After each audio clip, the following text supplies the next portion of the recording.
गिरिराज सिंह जो सीमांचल में यात्रा कर रहे हैं, उनको जानकारी का अभाव है और सीमांचल को बदनाम करने की साजिश है। जिस तरीके से नरेंद्र मोदी ने 2024 के लोकसभा चुनाव में पूर्णिया और सीमांचल के लोगों को घुसपैठ कहा।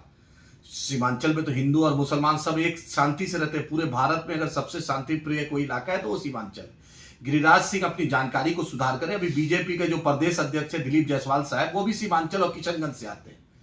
वो भी किशनगंज और अररिया और पूर्णिया जो है, जो विधान परिषद का सीट है, उसके सबसे ज्यादा मुस्लिम वोटर है, उनको जिताया है। जब 2020 में नीतीश कुमार की दोबारा सरकार बनी तो डिप्टी सीएम जो तारकिशोर जी है वो भी सीमांचल कटिहार से आते हैं। अशोक अग्रवाल एमएलसी भी सीमांचल से आते हैं, कटिहार से एमएलसी है। वही लोगों ने वहां के जिताया। उसके बाद प्रदीप जोशी जो एमपी अररिया है, उसको भी अररिया के लोगों ने, सीमांचल के लोगों ने जिताया। और लेसी सिंह हो या संतोष कुशवाहा हो या बीमा भारती हो या जो भी सीमांचल से लोग, जदयू से एक बड़ी तादाद में जदयू से लोग वहां पर नीतीश सरकार में एमएलए एमएलसी है। विजय खेमका एमएलए है। तो सीमांचल को बदनाम गिरिराज जी नहीं करें।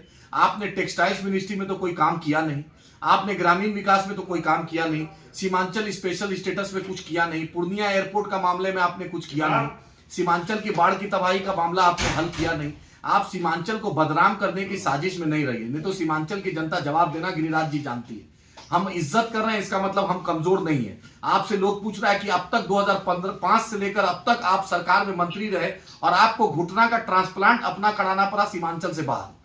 नीतीश कुमार हो या वक्त के होम सेक्रेटरी हो या डीजीपी हो या डीएम हो या एसपी हो, पूरे बिहार में एक सरकारी हॉस्पिटल नहीं जिसमें वो इलाज अपना करा सके। किस हिंदू स्वाभिमान की बात कर रहे हैं? सीमांचल में दलित हो, पिछड़ा हो, अति पिछड़ा हो, हिंदू स्वर्ण हो, सब मिल के रहते हैं।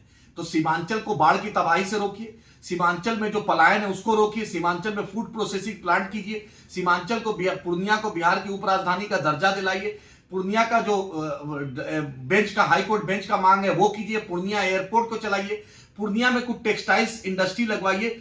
मिडिल ईस्ट का जितना पैसा सब गुजरात में लग रहा है, लेकिन सीमांचल में, बिहार में, झारखंड में, बंगाल में और उत्तर प्रदेश में नहीं लग रहा है। मुसलमानों के यहां से वोट, पैसा आ रहा है, इन्वेस्टमेंट होगा गुजरात में, लेकिन गिरिराज जी को इतना भी शर्म नहीं आती है कि कटिहार, पूर्णिया, अररिया, किशनगंज हो या बारसोई हो या आपका फारबिसगंज हो या आपका पूर्णिया सिटी हो, यहाँ के ट्रेन में जो बड़ी बड़ी तादाद में भर के जो लोग पलायन कर रहे हैं, गुजरात जा रहे हैं, हरियाणा जा रहे हैं रोजी रोजगार के लिए, छठ में इतनी दिक्कत हो रही है उनको आने में, ईद में, बकरीद में इतनी दिक्कत होती है, गिरिराज जी आपको ये नहीं दिखता है। तो अपने डिप्टी सीएम पूर्व तारकिशोर जी से पूछिए, अपना प्रेजेंट प्रदेश अध्यक्ष दिलीप जायसवाल जी से पूछिए, जो मंत्री भी है और भाजपा का प्रदेश अध्यक्ष भी, वो भी सीमांचल किशनगंज से आता है।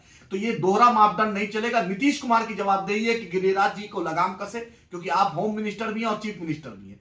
जदयू बताएगी कि गिरिराज जी को क्यों भेजा जा रहा है, या नरेंद्र मोदी या अमित शाह बताए कि सीमांचल की फिजाओं में नफरत भराने के लिए क्यों गिरिराज सिंह को भेजा जा रहा है। सीमांचल की जवान, बिहार की जनता आपसे बिहार को स्पेशल स्टेटस की चाहत रखती है, सीमांचल को बाढ़ की तबाही से रोकती चाहती है, एएमयू किशनगंज को फंड चाहती है, किशनगंज में, कटिहार में, अररिया में मेडिकल कॉलेज, इंजीनियरिंग कॉलेज चाहती है। ड्रामाबाजी गिरिराज जी बंद करे, जनता सब जानती है। आप इतनी जो मक्कारी करते हैं, सियासी मक्कारी, ये मक्कारी मत कीजिए। सीमांचल शांत है, शांत रहने दीजिए, नहीं तो जनता 2024 के बाद जो लोकसभा 25 में विधानसभा होने जा रहा है, करारा जवाब देगी। अल्हम्दुलिल्लाह सीमांचल ने आपको पहले भी हराया, पहले भी पूर्णिया आप हारे लोकसभा में, कटिहार हारे, किशनगंज हारे, फिर हारिएगा। इसलिए दिलीप जायसवाल जी हो, प्रदेश अध्यक्ष भाजपा के, अपने नेता को समझाइए, और वक्त के मुख्यमंत्री नीतीश कुमार हो, वही समझाइए कि हम ये सीमांचल को बदनाम करने की साजिश हम चलने नहीं देंगे। सीमांचल अमन पसंद लोगों का है, सीमांचल में अमन रहेगा, और सीमांचल की लड़ाई मजलिस इत्तेहादुल मुस्लिमीन बैरिस्टर असदुद्दीन ओवैसी साहब की क़यादत में, अख्तरुल इमान साहब की क़यादत में आखिरी सांस तक इंशाअल्लाह हम लड़ेंगे।